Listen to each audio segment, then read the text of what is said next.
नमस्कार, आप सभी का बहुत बहुत स्वागत है।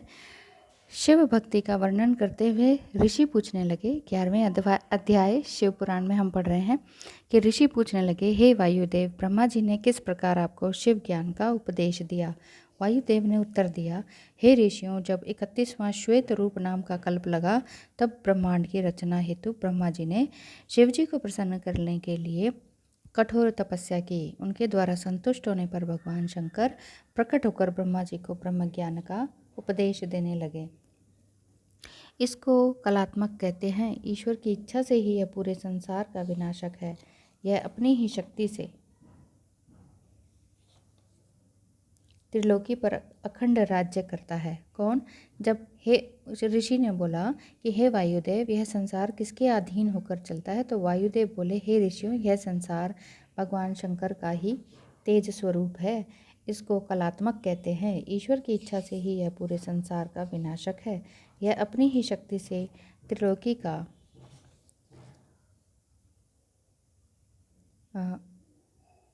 त्रिलोकी पर अखंड राज्य करता है।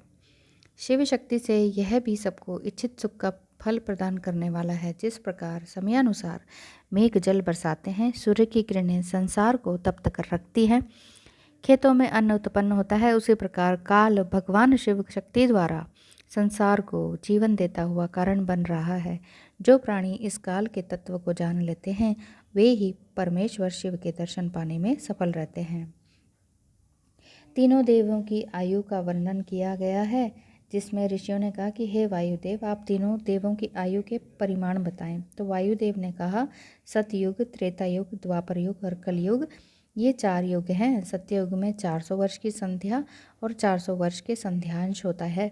इस प्रकार सत्ययुगी की आयु 400,000 वर्ष की होती है और त्रेता युग 30,000 वर्ष का होता है। इसमें 300 वर्ष का संध्यांश होता है। द्वापर युग 200 वर्ष संध्यांश का होता है और कलयुग में 100 वर्ष की संध्या तथा संध्यांश होते हैं।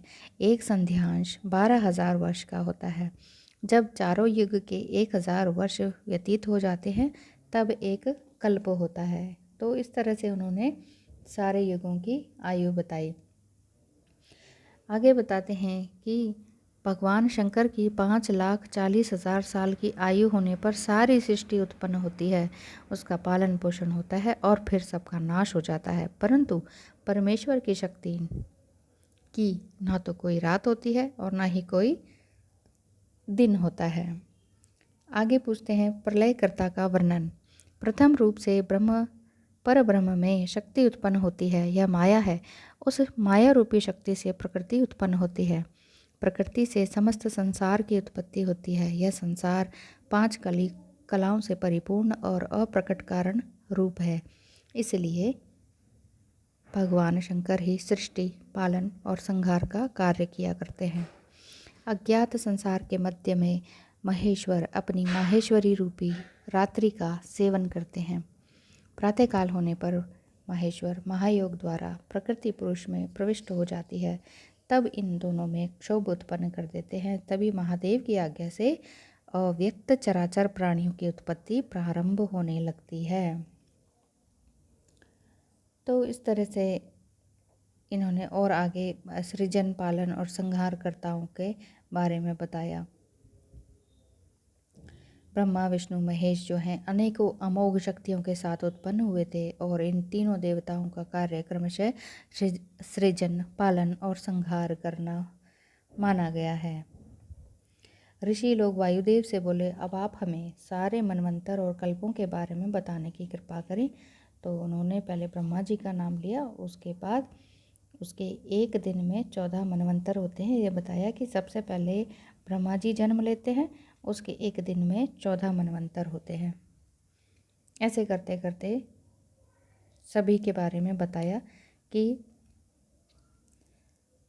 पृथ्वी को जल में डूबी देखकर वाराह रूप धारण कर पाताल से पृथ्वी को लेने कौन चले गए थे? भगवान वाराह रूप में भगवान विष्णु जी।